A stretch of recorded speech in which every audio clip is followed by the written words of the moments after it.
Hi there, and thank you for joining us on the Overcomers Overcoming podcast. We feature those who are in the process of overcoming or have overcome any type of life encounter, life obstacle that at the time seemed to be almost insurmountable. With this podcast, we have three objectives in mind. Our first objective is we want you to know with a confident resolve you are not alone.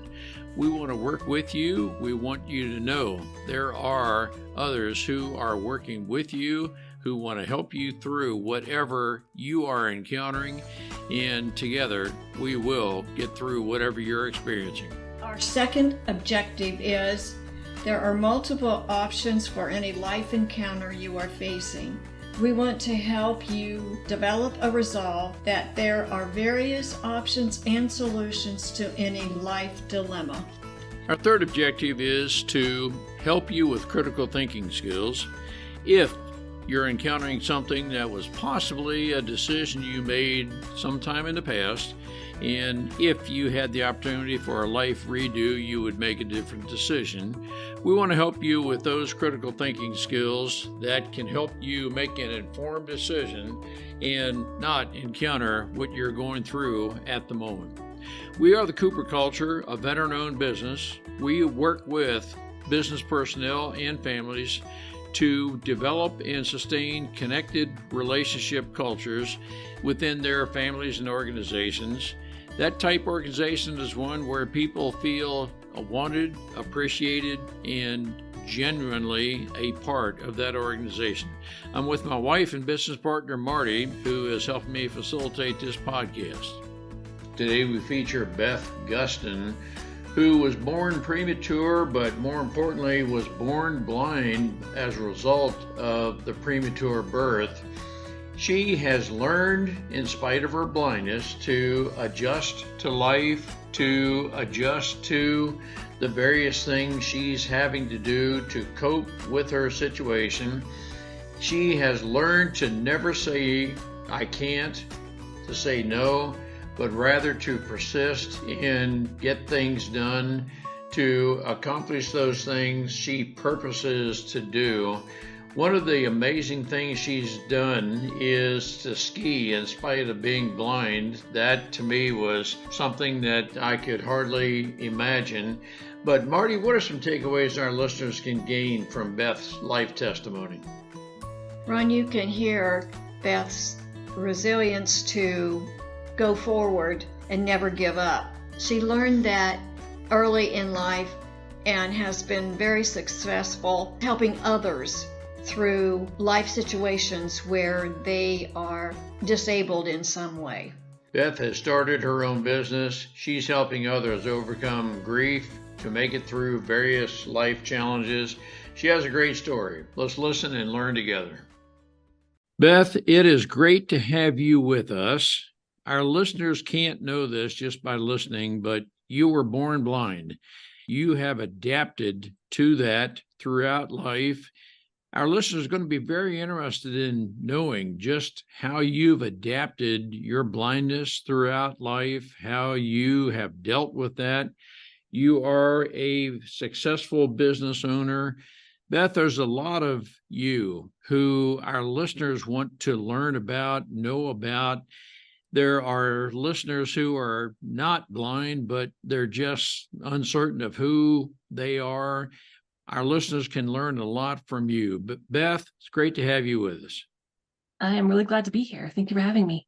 Can you tell us just very briefly, you were born blind. Is this a genetic defect or how did this come about? I was born at 25 and a half weeks gestation, so about 3.5 months premature. Over 40 years ago, the chances of survival were next to nothing. It was about a 2% chance I'd be born alive and 10% chance I would survive if I was. And so I'm really grateful to be here. But due to the complications of being born premature, given too much oxygen, the bright lights of the incubators, the premature birth, all of that combined together to create a perfect storm of total blindness. Wow. to some extent, you're a miracle talking to us right now. And I'm not trying to patronize or in any way marginalize your situation. That's how I'm processing what you just said. I was called that when I was first born, from what I've been told. Wow, that's just great. Beth, you didn't have to adjust per se, meaning it's not like you were living with sight for a period of time and then had to adjust. But our listeners, most of our listeners are not able to identify with blindness. You're able to, I'm guessing, and I really want for you to tell us, through your senses, you're able to very possibly, I'm guessing, discern a lot of things that even those of us with sight are not able to discern as well as you. But Beth, we're very interested in learning just whatever you may want to express about how you're able to adjust to different things. Are you able, so just as an example, are you able to walk around the house, walk on the street by yourself, or do you need assistance? Those are the kind of things a lot of our listeners are not really aware of.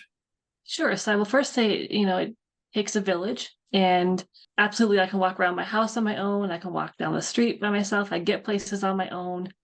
Before I had a service dog, I used the white cane that most people are probably familiar with. But I began, learning all of those skills as soon as any sighted child would learn to navigate their world. And I really credit my parents and teachers and all the support that I had from day one. I went to 2 different preschools, one with all my sighted peers, and then one that was designed to help individuals with visual impairment gain the skills they would need to compete with their sighted peers.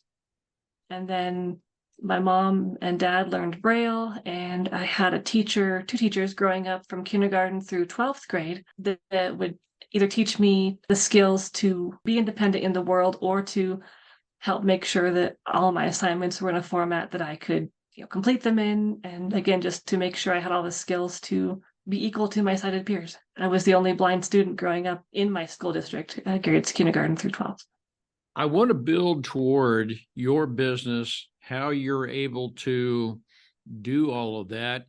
But I'm curious, did you have to endure maybe people who just don't understand blindness? And what I'm trying to build up to, Beth, is did you experience some kind of, if not bullying, people just making awkward expressions, that kind of thing? I hope I'm not asking a question that's inappropriate. No, not at all. And yes, I think to an extent I did experience some of that. I think one thing that helped offset some of that in my experience is every August, September, when the school year began, I would present to my class like, hey, this is who I am. I am blind. Here's what that means. Here's how I do things. If you see me doing something differently than you, but still accomplishing it, that's my way of getting it done. And so I really tried to normalize and increase the comfort level around my blindness. So it wasn't a big deal. I mean, it's just one small aspect of who I am. Yes, it's definitely shaped who I am and my experiences in life, but it's a really minor part of who I am as a whole. And I've tried hard over the years to express that and put that out there. As we see you on the street, and you're talking to us from Denver, Colorado, if we were beside each other on the street, would you welcome us helping you across the street? Or would you say, hey, I know where traffic is. I know what's happening. Thank you, but my senses are such that I can see even without my eyes. It depends on the situation. I am happy for someone to come up to me and ask if I need help, but if I say no, I need the person to respect that. I have a lot of tools, including my guide dog, and we are trained to work together to navigate traffic and things like that. I don't hear better than anybody else, but I am much more aware of what all of my other senses tell me because that's how I interpret the world. So I'm more aware, but not better than. All right, so your guide dog is one that helps you mostly across the street, and I would certainly hope that all of us would respect you enough that we offer. But if your guide dog are good enough, then yep, you're just one of us. I would certainly hope that to be the case. And in most cases it is. And yes, the guide dog's job is to make sure that we get places safely. But it's my job to tell, in this case, him how to get there. So I'm the one that has to read the traffic, and I'm the one that has to know where I'm going and which directions I want to take to get there, left or right or wherever I happen to be. But it's his job to make sure that I avoid obstacles, that I don't fall down a curb or stairs, because they're trained to tell us about all those things in our environment. Wow. Now you've really generated my curiosity. You can't see the store. So how do you know where it is? The lefts, the rights, and so forth. Is that all through Braille? And I apologize, Beth, I'm very ignorant. We don't learn unless we ask questions. And I know that the number of individuals with total blindness, especially from birth, I don't remember the exact statistics, but there's not a lot of us in the world. So I appreciate the questions. And I think one reason why I enjoy being on podcasts is to educate people. We can blame that both my parents are teachers on that one, but kind of grew up with being in my blood. But to answer your question, we don't always know where we're going. But we try to have a general idea. So one thing I will do, and GPS has really helped in this regard. I love the advancements of technology. I mean, my iPhone does a lot for me as far as I can, look at a street preview and kind of figure out where things are. But, back in the day, we didn't have all the technology. And so we would often call the store and say, hey, I am totally blind. I'm coming to visit your establishment. Can you please let me know what are some landmarks near you? What is your exact address if I don't have that? Because there's some tips and tricks we can use to kind of figure out what side of the street that's going to be on. And we can ask what other stores are around this particular store, so we can use our other senses to narrow it down. And if we get it wrong, we just walk in and walk back out and try the next one. Beth, I want to ask, and I hope this doesn't sound like a dumb question. How do you talk to your dog so the dog understands what you're trying to get across to them? And I don't know how else to ask it, because I'm sure these dogs are very smart. He actually speaks Swedish, and I'm just kidding. I have an odd sense of humor. So I went to Guide Dogs for the Blind, and they're located in Oregon and California. And every school is a little bit different in their training methods and the commands they use and things like that. We always say their name first, and then we just tell them, Manolo left, Manolo right, Manolo find the door, Manolo find the curb. And they know those words because they've gone through extensive training before we are matched with them. Like I said, we have to know when to make that left turn. We have to know approximately roughly where that door is so that we are hopefully, in the right direction to find it. So if there wasn't a door there, would they guide you to a door? I'm just... If they could see one, yes. If they can't see it, they just kind of, like in my case, he'll just kind of pause, and I don't know what his facial expression, like, Mom, what do you want? Like, I don't know what he's looking at me with his expression, but they kind of have their ways of communicating, like, hey, I'm confused. I can't carry out what you're asking me to do. Mm-hmm.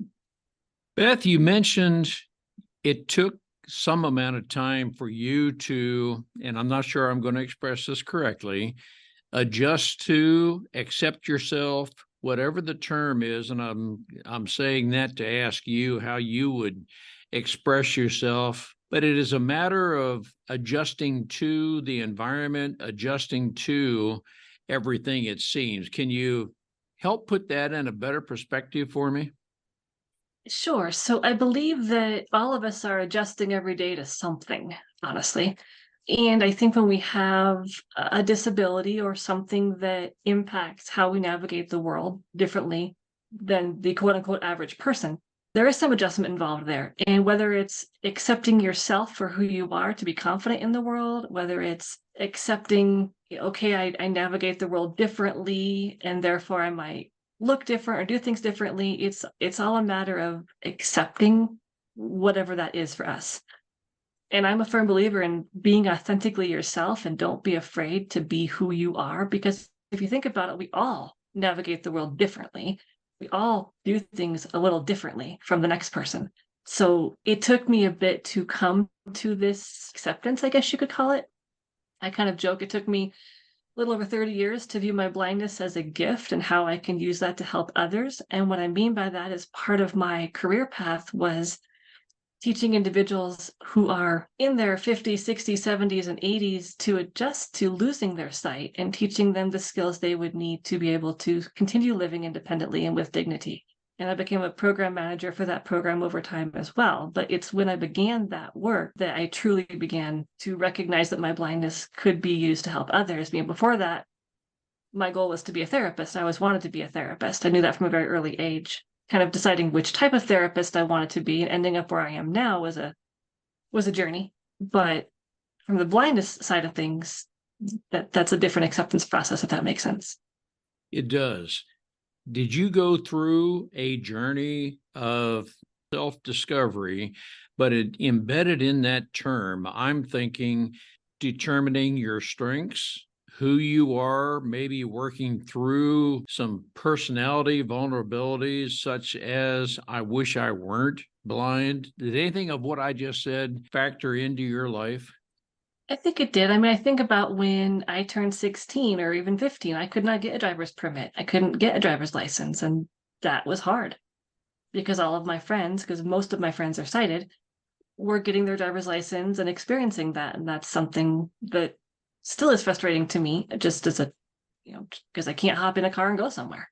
And so things like that, I use the phrase kind of re-grieve. We tend to re-grieve a loss at different points in our life as we experience things that we fully can't enjoy. And a simple example of this is if you have lost a parent and you're getting married, you're going to re-grieve that loss on your wedding day because your parent is supposed to be there.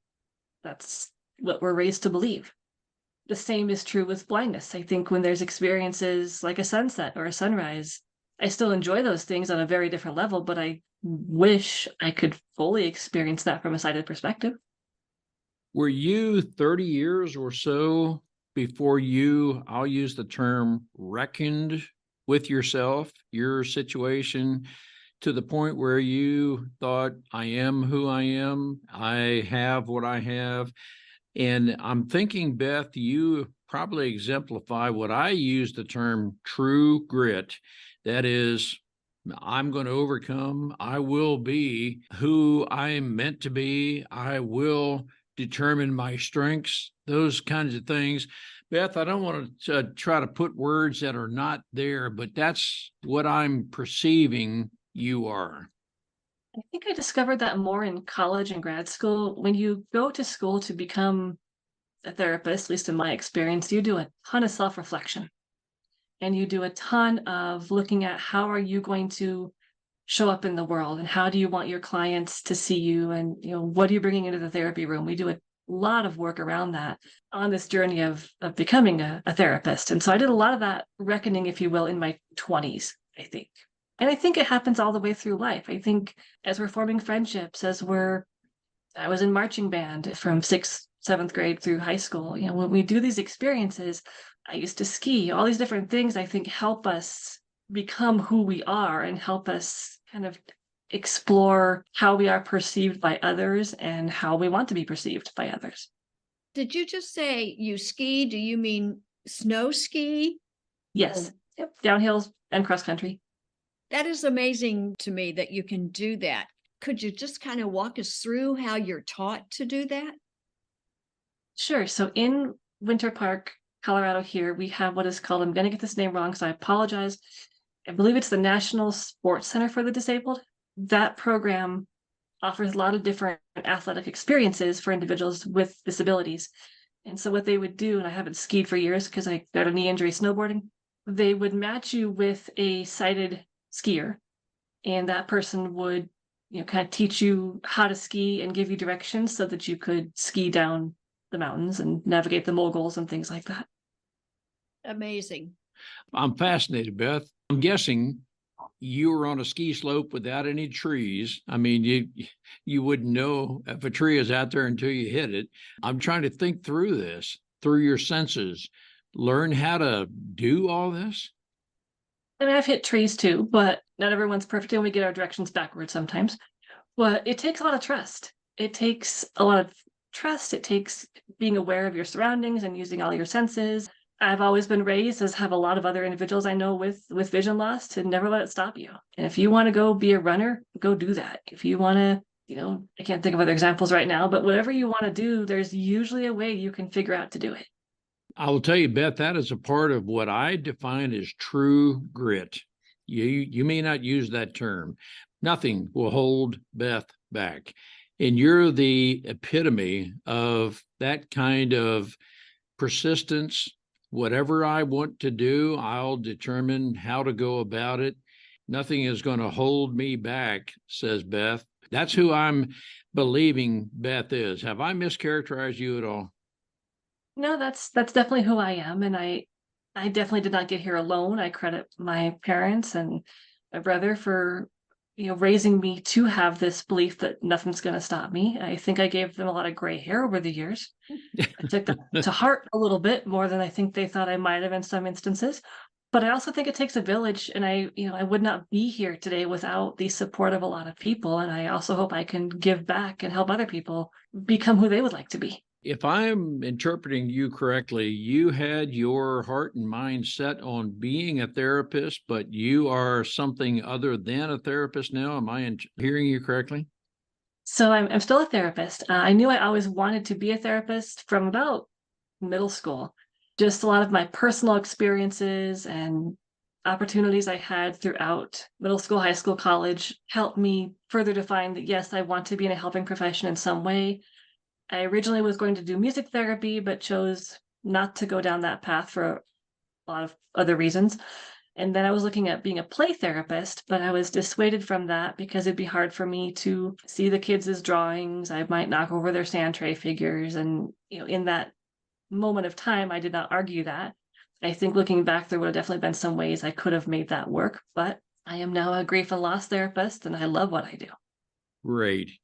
So you have a practice now, or your therapy is in helping others overcome grief, loss, and the like. Is that, am I summarizing your business correctly? You are. So I work with clients experiencing loss, whether it's human death loss. I specialize in pet loss grief, and I also help a lot of individuals continue to adjust to vision loss and navigate the grief that comes up with that.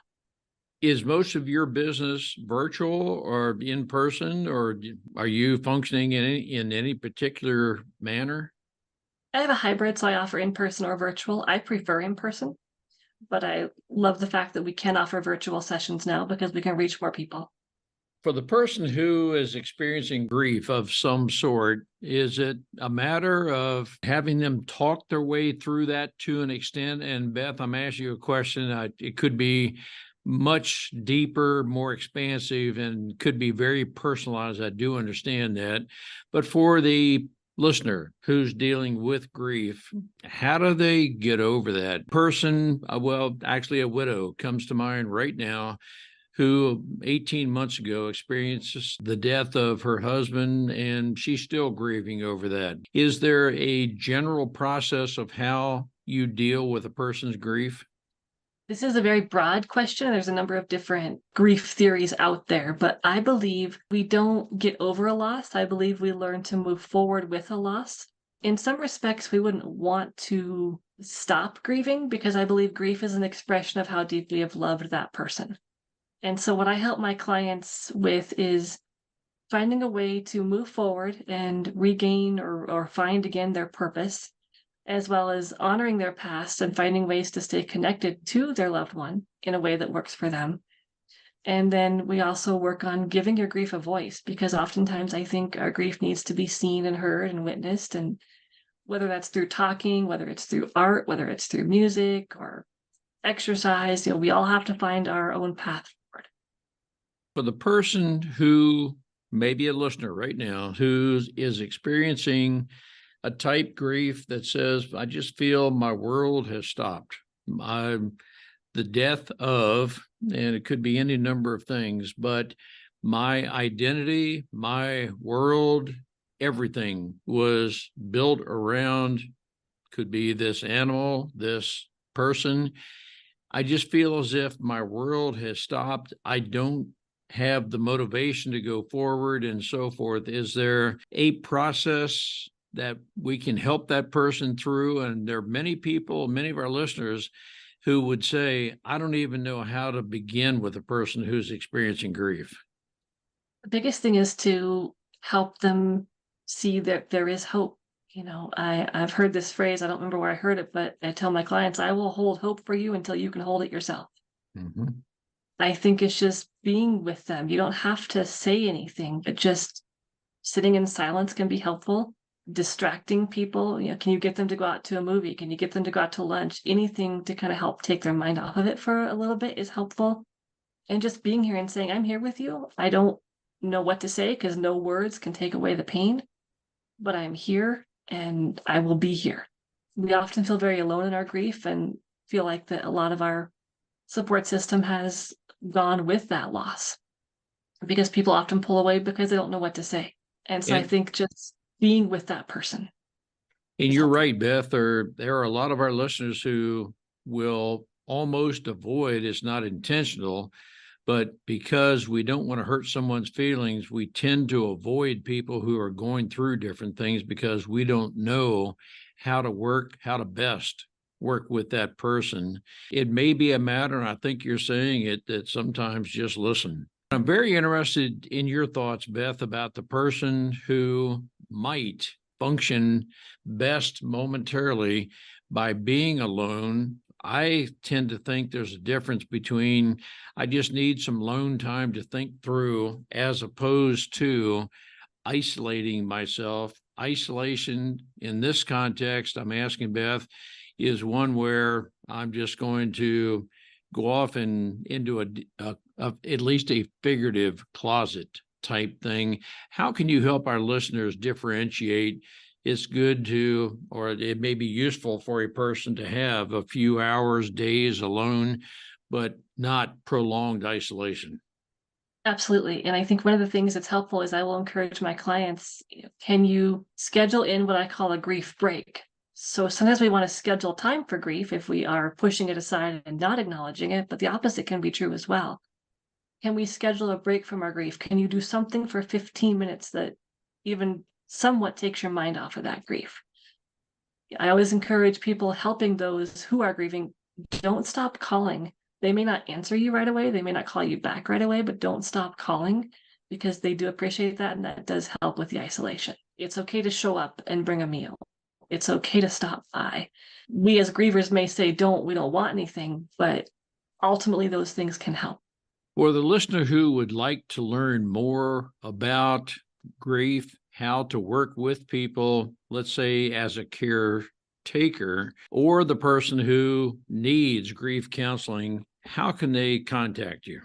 So I'm only licensed to practice in Colorado at this point in time. So if you're wanting to work with me in Colorado, you can go to the website, which is transitioningthroughchange.com. You can send me an email, which is beth@transitioningthroughchange.com. If you don't live in the state of Colorado and are needing some grief support, there's a lot of resources out there where you can find a therapist specializing in grief. Therapy Den is one. Psychology Today is another one. There's lots of different directories out there where you can find a therapist based on your zip code, your insurance, if you're going to use your insurance, and the type of challenge you would like support with.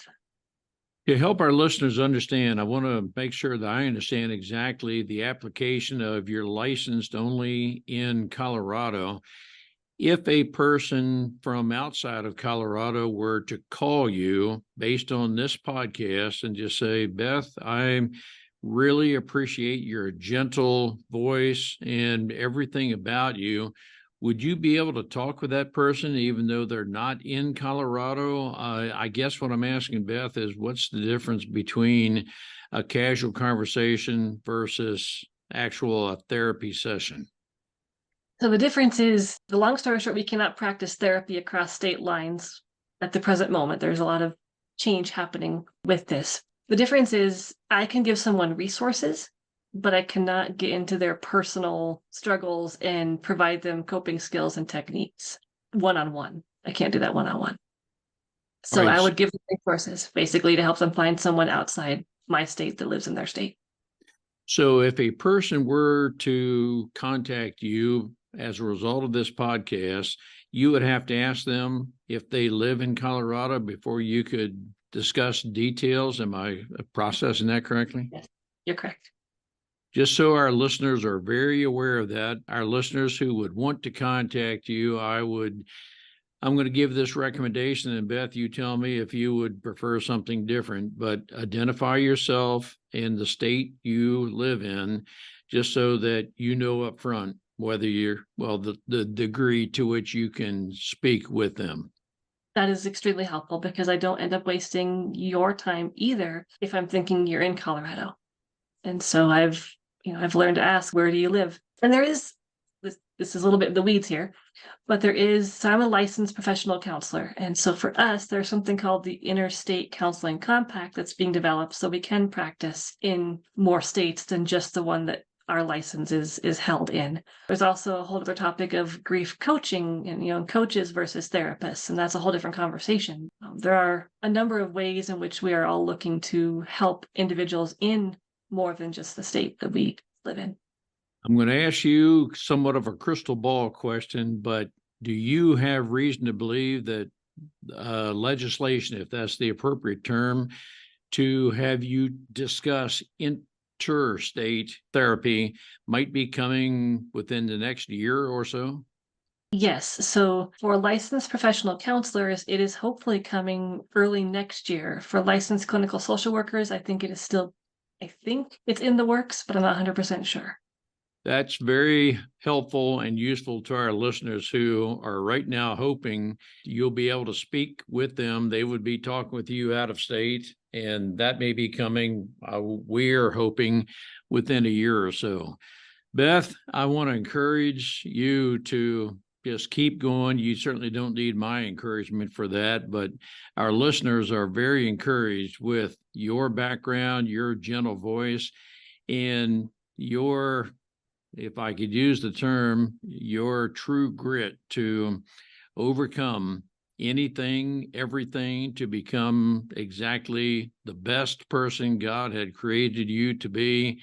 And you have a very good practice. And Beth, on behalf of our listeners, I want to thank you for everything you have done, but everything you are doing to help the rest of us go forward and work our way through grief. Thank you for having me on the podcast. It was an honor, and my goal is if I can help one person, I'm making a difference. And if I can help more than that, that's wonderful. But if I can't make you laugh during a session or help you leave feeling better, I'm not doing my job. And that's exactly what this podcast is about, Beth. If we can help even just one person that we feel our life is totally worth it, fulfilled, that's what Marty and I are all about. And I sense that's what you're about as well. Yes, absolutely. Thank you, Beth. We appreciate you. Thank you, Beth. This was great. Thank you. We appreciate having the opportunity to share our and our guests' life experiences with you.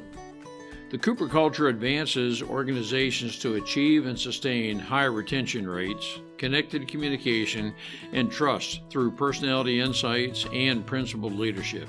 You can contact us at our website, thecooperculture.com, and you can contact us directly at ron@thecooperculture.com or Marty, Marty, at thecooperculture.com. We work with you to help assess aspects of your culture to advance the environment and people to their best performance.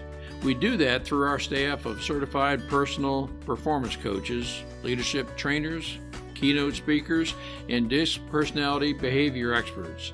You can book a speaking engagement directly through our website by contacting us at ron@thecooperculture.com.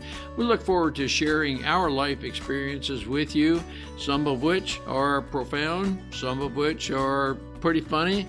Some of those life experiences are ones we'll never do that again because we've been through stuff. We truly look forward to working with you, speaking with you, helping advance you in any way that we can.